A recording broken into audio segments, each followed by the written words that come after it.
Bonjour Anne-Marie Pally. Bonjour Jean-Yves, comment allez-vous? Eh bien, très bien, merci. C'est plutôt moi qui devrais vous demander comment vous allez parce que après ces 3 jours passés sur le French Link Resort pour le premier majeur chez les seniors, ça a été une semaine un petit peu difficile parce qu'ils ne vous ont pas fait de cadeau quand même pour ce premier tournoi. Non, on a joué un parcours mais qui était c'est un des parcours les plus difficiles que j'ai jamais joué. Oui. Mais par contre, il était vraiment dans une condition incroyable. Les greens superbes, conditions de fairway.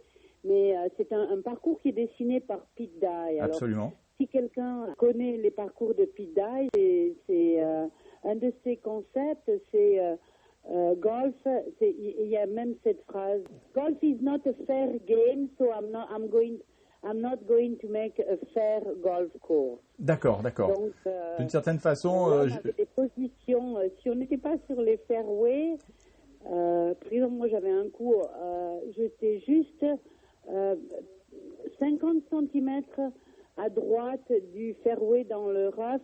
J'ai dû me pencher 1 mètre en avant pour faire le coup. Alors, ah ouais. on faisait du golf et un peu de stretching en même temps. Ouais, bon, on a vu ça. Parcours difficile, mais bon. On a vu ça à la télévision, effectivement. On a vu qu'il y avait. Ah oui, vous avez pu le voir quand même. Oui. Grâce à ça donnait un peu une idée de. Grâce à Golf Channel, on a eu la retransmission les 3 jours de suite. C'était vraiment bien. On est désolé parce cool. que. Ah oui, alors on est vraiment désolé parce qu'on a vu beaucoup de joueuses, mais on ne vous a pas vu à l'écran, malheureusement. En revanche, ce que l'on a constaté, c'est que si la balle était sur le fairway, tout allait bien.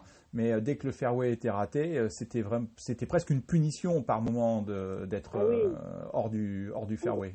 Ah oui, incroyable. Et puis le rough était épais. En ce qui me concerne, moi, j'ai eu des moments de très bon golf. Ouais.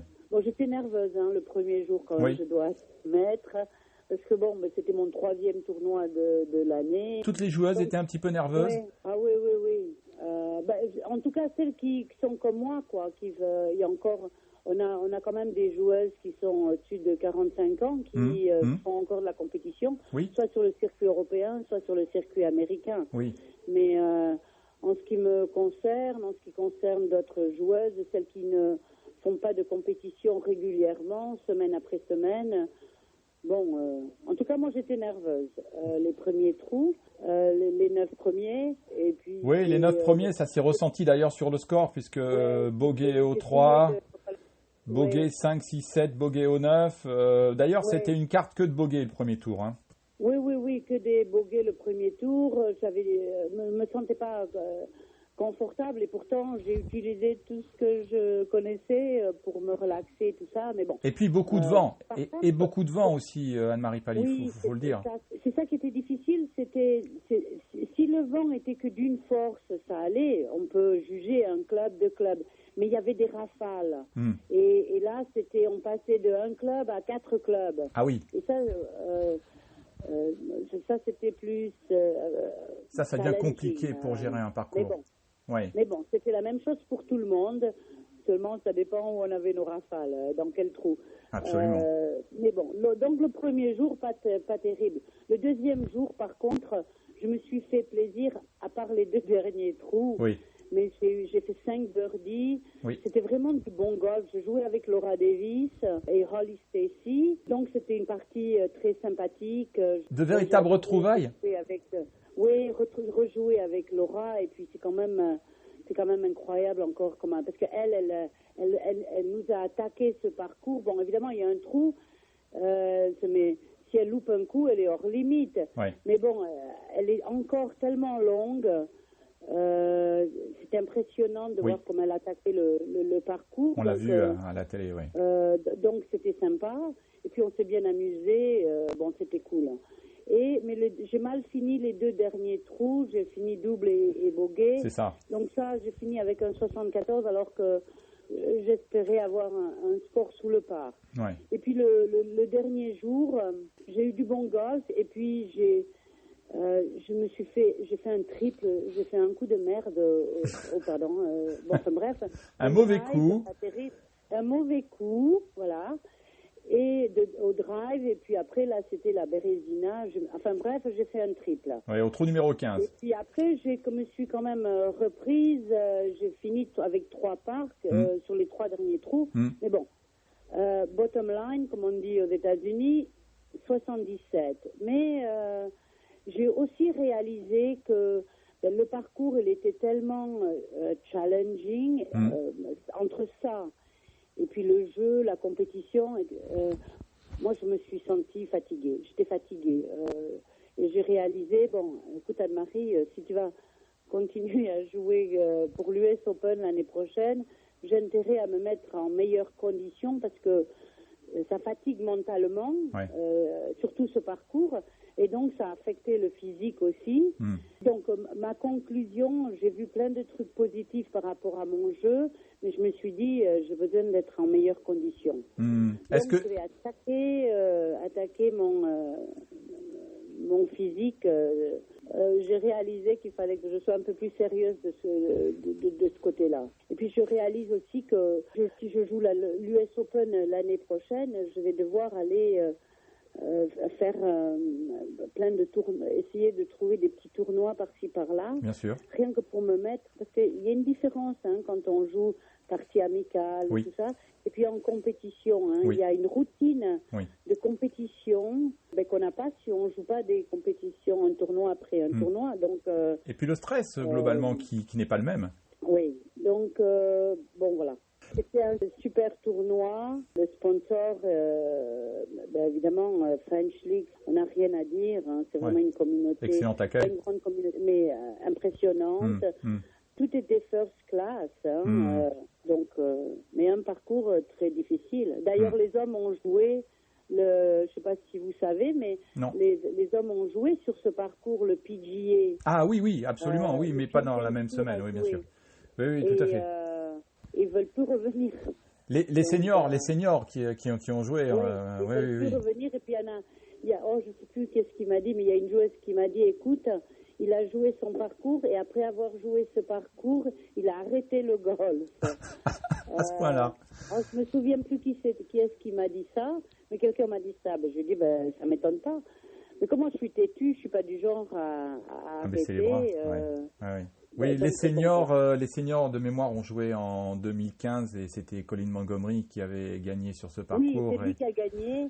Et d'ailleurs, qu'est-ce qu'il m'a dit ? Il a fait un commentaire. Il est venu s'entraîner un mois avant et il a fait un commentaire en disant « Oh, je n'ai que 5 personnes à battre ». Et le journaliste dit « Comment ça, 5 personnes ?» Il dit « Oui, les autres, ils vont se battre tout seuls ». D'accord, donc il avait déjà compris que ce parcours serait très sélectif. Parce que à cause du parcours et le fait que le parcours était un peu unfair parfois, que malgré l'expérience, on allait se prendre la tête et que, voilà. Il y aurait très peu... qui étaient mentalement plus aptes à jouer que d'autres. Et qu'ils allaient se prendre la tête avec le parcours parce que on peut faire un bon coup et puis se retrouver dans une position très très compliquée. C'est ce que l'on a vu, a vu à plusieurs reprises effectivement. Alors parlons globalement de l'accueil. Est-ce que ce tournoi, ça a été aussi l'occasion de grandes retrouvailles entre différentes joueuses qui s'étaient peut-être pas vues depuis très longtemps? Oui, parce que évidemment, moi je fais les quelques tournois qu'on a sur le Legends Tour, donc on se voit certaines d'entre nous, mais là il y avait des joueuses que moi j'ai pas vues depuis longtemps, donc c'est sympa, et puis il y a des joueuses qui jouent pas régulièrement, qui viennent jouer sur le Legends Tour, mais qui étaient là pour jouer ce tournoi, entre autres une de mes amies, Hélène Alfredson, qui a fini 3e. Vous avez pu discuter avec elle ? Elle joue encore très bien. Oui, ce que je voulais savoir, c'était est-ce que vous avez recueilli un petit peu ses impressions après le tournoi ? Quand on est avec Hélène, on plaisante, on parle d'autre chose, on parle du circuit européen, on parle des joueuses, des jeunes joueuses, mais on n'a pas parlé du parcours avec Hélène. D'accord. Là, la chose importante, c'était pour le futur, c'était... le fait que le tournoi soit, qu'on ait un tournoi et qui soit majeur et d'autres, et qui soit télévisé. Parce que le but aussi, c'était de mettre un peu en valeur le golf senior féminin. Oui. Et montrer quand même que les joueuses peuvent encore jouer. Bien entendu, on n'a pas le parcours le plus facile, mais non, c'est moins qu'on puisse dire. En tout cas, c'était télévisé, donc les gens en ont parlé, donc on espère. Notre but, c'est qu'il y ait une plus grande médiatisation. Voilà, pour qu'il y ait puisque peut-être que d'autres sponsors disent après tout. On ne peut pas faire le LPGA, mais peut-être qu'on peut sponsoriser les joueuses du Legends Tour, les joueuses seniors. Est-ce qu'il y avait suffisamment de médias? Il y a eu beaucoup de médias autour de cet événement. Vous avez ressenti la présence des médias ou c'était simplement la présence de la télévision et ça s'arrêtait là? Non, je crois que c'était surtout la télévision et puis le social media. Et les médias locaux qui sont venus parce que c'était une obligation. Les médias locaux et puis le Golf Channel. On s'est retrouvés à l'hôtel avec Judy Rankin, donc à l'aéroport de Louisville. J'avais un avion très tôt hier matin. Oui. Donc, avec d'autres joueuses, on a pris un pot avec Judy Rankin, qui fait la télévision. Oui, qui est consultante pour Golf Channel. Donc, c'était intéressant d'avoir... on peut savoir ce que vous avez fait avec Judy Rankin à propos du tournoi? Elle trouve le parcours horriblement difficile aussi. Mais ce qu'elle aurait voulu, elle, savoir, c'est ce que nous faisions là maintenant, ce que les joueuses font. C'est-à-dire, par exemple, je lui dis, moi j'essaye de promouvoir des voyages golf et vin en France. D'accord, l'activité. Tu vois, Anne-Marie, si j'avais su ça, j'aurais pu en parler à la télévision. Donc, oui, ce qui lui manquait globalement, c'était un historique sur l'activité régulière de chaque joueuse. C'est savoir ce que font les joueuses maintenant. Oui. Bien sûr qu'on veut toutes... idéalement, on aimerait continuer à jouer, parce que c'est ce que vous aimez toutes. C'est notre passion, bien encore, sûr, malgré tout. Et d'autres remarques qu'elle a pu formuler globalement sur l'aspect global de ce tournoi, ce qu'elle en a pensé de l'événement en général, non? Elle a dit quelque chose? Elle a fait quelques commentaires aussi. Il y a certaines joueuses qui n'auraient pas dû être là. Voilà, c'était ça qu'elle a voulu insinuer parce que les scores étaient très élevés. D'accord, par manque d'entraînement, manque de pratique, finalement. Manque de pratique, de ne pas avoir joué et puis d'être plus âgé aussi. On avait des joueuses qui étaient là, qui jouent sur le Super Legend, mais c'était trop, quoi. C'était un niveau trop élevé pour elles. Ouais. Même que ce sont des joueuses qui sont dans le Hall of Fame et tout ça. Mais c'était un parcours, c'était trop à gérer. Est-ce que ça voudrait dire que quelque part le LPGA a cherché à gonfler un petit peu le plateau pour faire un grand événement pour cette première? Non, je crois que c'est les sponsors French League, parce que nous on joue chaque année là, on joue sur ce parcours. D'accord. On a un tournoi là, parce que cette année c'est devenu commercial. C'est eux qui ont négocié le sponsor, ils ont voulu. Parce qu'ils nous apprécient individuellement et notre jeu, tout ça. Ils ont voulu nous mettre en valeur, donc ils ont dépensé beaucoup d'argent pour nous valoriser.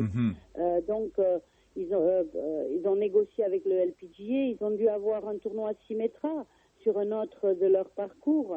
C'est comme ça que j'ai vu. Oui, on va en parler après, justement. Ouais. Donc, c'est grâce aux sponsors de French League, aux propriétaires. Ouais.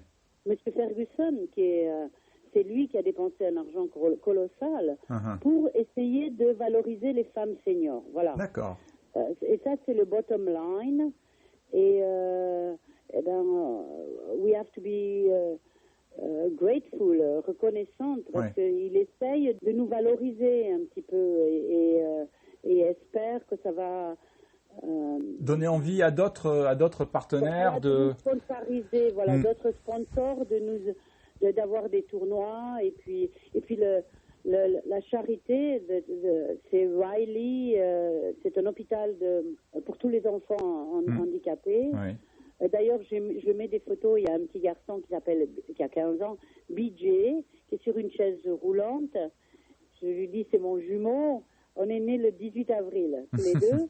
Donc, bon, voilà, donc il y a eu... mais c'est aussi pour bénéficier l'hôpital. D'accord. Les gens qui viennent là sont pris en charge par l'hôpital, par les donations. Donc, c'était une œuvre... caritative, humanitaire. Pour avoir de l'argent pour l'hôpital. Oui, oui. Bon, donc, en même temps, ça, on se rend compte que ce soit sur le senior ou sur le LPGA, c'est très américain, visiblement, hein, cette volonté de mettre à l'honneur aussi à chaque fois des associations pour les aider et les mettre, voilà, les mettre en valeur. Oui, et ça, c'est bien. J'ai toujours bien aimé, moi, ça, aux États-Unis. On ne fait pas ça en France, je crois pas. Revenons, Anne-Marie, sur l'avant de ce tournoi. On parlait, vous avez rencontré différentes joueuses, puisqu'il y a eu un tournoi donc, du Symetra Tour, et c'était l'occasion de faire un... sur l'autre parcours, qui est un parcours qui a été dessiné par Donald Ross, où il y a eu le PGA. C'est un parcours, il a été fait en 1917. Donc, vous pouvez voir, c'est pas... Même moi, j'étais pas née encore. Oui, non, je comprends bien. Je comprends bien. Et donc ce tournoi Symetra Tour, merci Anne-Marie pour ce trait d'humour. Par contre, le Titanic avait déjà coulé, Anne-Marie Pally. Hein. Il y a donc eu un tournoi du Symetra Tour, ce qui vous a donné l'occasion qui m'a donné l'occasion de voir Céline Boutier et Marion Ricordo, exactement. Oui, voilà, que j'adore. Hein. C'est vraiment les deux, elles sont différentes. Et Karine Mathieu était là aussi. Elle était là, elle est venue suivre Céline. Donc je crois qu'elles sont très amies. Et puis bon, c'était sa coach quand elle était amateur en équipe de France. Et puis ça m'a fait plaisir de passer un moment avec Karine Mathieu aussi, qui est adorable, qui est un super coach. Et en plus, Marion est venue me suivre le premier jour. Le lundi, voilà, elle vous a suivi sur 9 trous. Pendant 9 trous. Alors, c'était sa semaine off. Elle commence sa semaine off à venir faire 9 trous sur ce parcours en marchant. Bon, mais bon, adorable. Alors, j'ai essayé de joindre Marion, mais je l'ai eu par message interposé. Malheureusement, elle a cassé son téléphone, donc on n'a pas pu faire d'interview. Et moi, je corresponds avec elle par Messenger. D'accord. Céline, j'ai dîné avec elle et j'ai rencontré sa maman et son frère. Mais bon, c'est des personnalités complètement différentes, Céline et Marion. Est-ce qu'elles sont globalement heureuses toutes les deux d'être sur ce Symetra Tour Oui, et puis le but des deux, c'est de revenir sur le LPGA. Oui. Céline est bien placée pour ça. Oui. Et Marion, bon, elle a encore quelques tournois pour se positionner. Et peut-être, ça serait bien si elle pouvait en gagner un. Sinon, il faudra qu'elle refasse les cartes de qualification au mois de décembre. Oui. Elles ont eu un mot pour évoquer cette expérience qui est la vôtre, de pouvoir jouer encore dans ce tournoi des seniors. Est-ce qu'elles ont dit quelque chose à propos de quelque part ce qui pourrait être leur avenir aussi? Parce que finalement, pour élargir la question, les journalistes de Golf Channel en France évoquaient très justement ce sujet en disant que ce senior tour chez les féminines, on le voit chez les hommes, il fonctionne bien, mais chez les féminines, c'est un circuit qui est appelé à se développer. Oui, donc nous, par rapport aux hommes, on n'a pas grand-chose. Donc notre but, c'est de commencer quelque chose pour que, bon, évidemment, si les joueuses, une fois quand elles vont avoir 45 ou 50 ans, elles veulent plus jouer, bon, ça c'est leur choix, mais il y en a qui voudront jouer, soit par nécessité, soit parce qu'elles aiment le jeu. Et puis on dit toujours, golf is a game of a lifetime. Oui. Donc on peut jouer, moi je joue ici à Phoenix régulièrement avec un monsieur qui a 92 ans. Bon, c'est un ancien pro, mais quand même, c'est impressionnant. Et voilà quoi. Oui. Donc, puis on peut voir les hommes, le Champions Tour, ils jouent encore bien. Donc, d'autant que bon, s'il n'y avait pas eu la Solheim Cup, certainement Julie Inkster serait venue jouer, mais oui, Julie Inkster n'est pas venue parce que elle est à cause de la télévision, elle fait des commentaires sur Fox. Ah, d'accord. Pour l'US Open. D'accord. C'est pour ça qu'elle n'était pas là. D'accord, principalement. C'est dommage parce que c'était une question, j'ai dit, mais quand même, on n'a pas tellement de tournois, on a besoin de mettre notre tournoi en même temps que le US Open, parce qu'on sait que Julie, elle va être... Voilà, par contre, je ne sais pas ce qu'elle va se faire l'année prochaine. Parce que l'année prochaine, il va y avoir l'US Open à Chicago. Et c'est... je ne sais pas si ça va être... oui, ça va être Fox aussi. Et alors, qu'est-ce qu'elle va faire? Est-ce qu'elle va... Quel choix elle va faire? Si elle va jouer ou si elle va pas... Ou si elle va faire des commentaires. Bon, donc, je ne sais pas ce qu'elle va choisir de faire. Ça, on le saura peut-être. Ça serait sympa de jouer le premier, quoi. Voilà. Oui, tout à fait. Après, on connaît la sollicitation des médias et des fois, ils sont prêts à payer des fois à prix d'or pour avoir une consultante de marque. Donc, bon, c'est vrai que ça sera à elle de faire un choix. J'ai pas évoqué votre caddie d'ailleurs parce que j'ai pas eu l'information pendant le tournoi. Qui était votre caddie? C'est une amie qui est avocate dans l'État de l'Alabama et qui est aussi une passionnée de golf. Donc elle est venue me faire le cadet. Elle m'avait déjà fait le cadet sur le Legends Tour. Ouais. Donc c'est assez cool. Mais bon, c'est juste une amie qui aime le golf et qui vient me faire le cadet. C'est pas une cadet professionnelle. Elle est avocate. Donc c'est plutôt intéressant comme expérience. C'est plutôt sympathique justement de pouvoir choisir des amis. Bon, j'ai l'habitude d'avoir fait ça toute seule. Bon, évidemment, des fois ça peut aider d'avoir quelqu'un qui vous seconde, mais j'ai l'habitude de l'avoir fait toute seule. Donc bon, ben voilà, c'est pour ça que je peux avoir quelqu'un qui ne soit pas professionnel. Bien, en tout cas, Anne-Marie Parly, merci pour toutes ces informations. On a posé on a évoqué des sujets des fois dans un ordre un peu dispersé, mais en même temps, c'était très intéressant. Et puis, vous avez soulevé aussi des points auxquels je m'attendais pas. On va évidemment être très attentif à la suite des épreuves, à la fois sur le Legends Tour, même si on a compris que pour cette année, visiblement, c'est terminé, mais sur ce qui va se passer sur ce Senior Tour, en tout cas comment il va évoluer et puis quelles sont les joueuses qui éventuellement pourront peut-être le rejoindre d'ici un an. Merci Anne-Marie Parly et on vous souhaite évidemment c'est moi qui vous remercie Jean-Hugues une pour bonne continuation pour des joueuses féminines. C'est notre passion. Que ce soit sur le circuit européen ou même maintenant le Legends Tour. Non, c'est moi qui vous remercie aussi pour ce que vous faites pour le golf féminin. Merci, c'est une passion et on espère que cette passion, on arrive à la communiquer et à la partager avec le plus grand nombre. Merci Anne-Marie Parly, à bientôt. Merci, au revoir, à bientôt.